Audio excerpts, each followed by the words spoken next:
理论与实践的辩证关系。教学要结合生产，就是这个道理。我建议按照农林牧的生产季节改变课程。我赞成。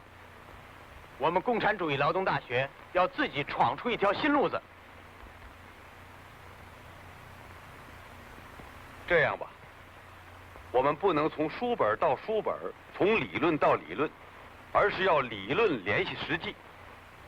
这个问题大家下去好好议论议论。好，走吧。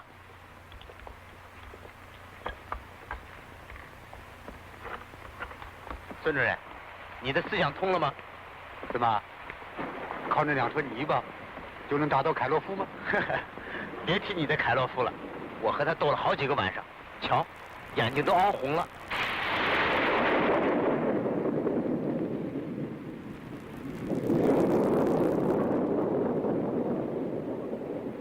我说老龙啊，你心里到底是想办农场，还是办大学？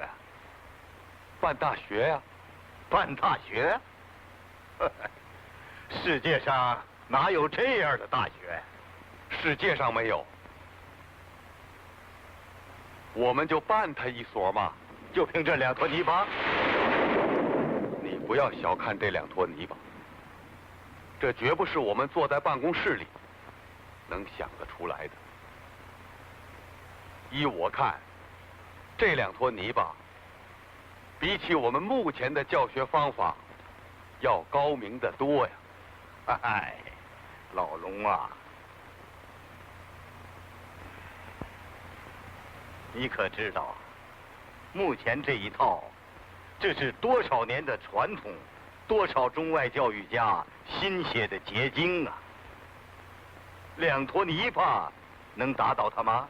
我说能打倒，因为那一套是脱离生产、脱离实际，它是资产阶级的。好，资产阶级的。2加2等于4，是哪一个阶级？X 加 Y 又有什么阶级性？哎，只要我们能培养出有高度文化科学知识的人才来，还不是为社会主义服务吗？不对，抽掉了无产阶级政治，单纯的追求高度的文化科学知识，就会迷失方向，把教学与生产劳动割裂开来，就一定会把教学引上邪路。老曹，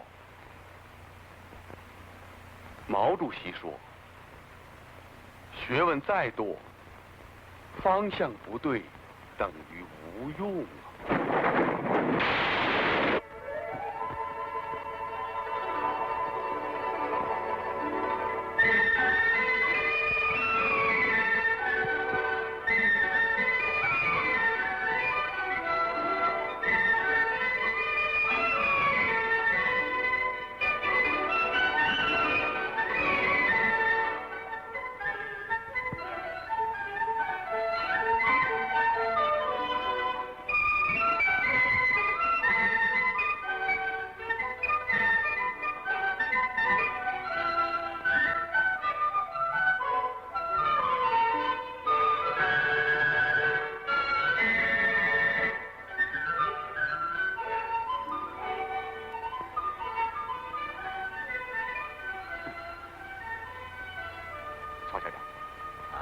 好多教室都没有人，都到哪里去了？到田里上课去。谁让他们去的？把名字记下来，批评，记过。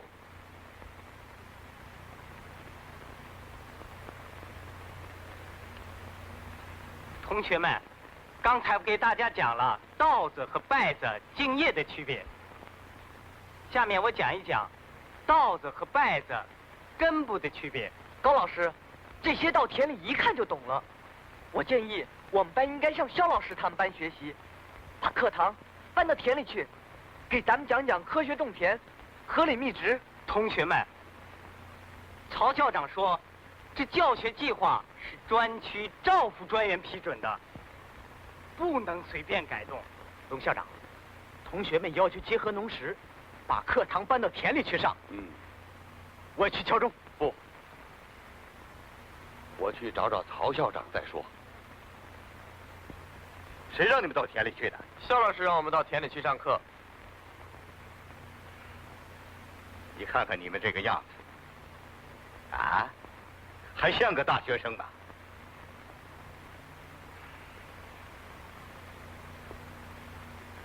以后不许打支教，去吧。哎呀，老曹啊，你这条规矩连我这个校长也不能进屋了。哼。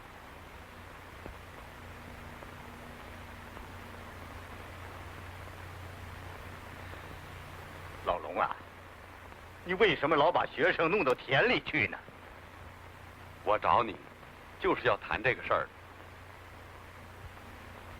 现在是春耕大忙的时候，我们的课堂应该结合农时搬到田里去，这样才能让学生在学习和生产实践中更全面地掌握知识。你说来说去，还不是为了几粒谷子？这可不是为了几粒谷子的事儿。为什么你一定要把学生培养成眼光短浅、胸无大志的人呢？不对，你的看法是错误的。这是教育革命的大问题呀，老曹。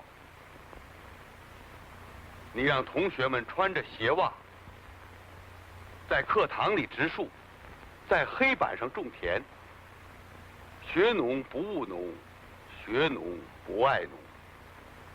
这样培养出来的学生，怎么能够赶上时代的步伐？怎么能和全国人民同心同德地建设社会主义？好，好，好，你是书记，你是校长，你看怎么办就怎么办吧。老曹，老曹，老曹，龙校长，他敲钟。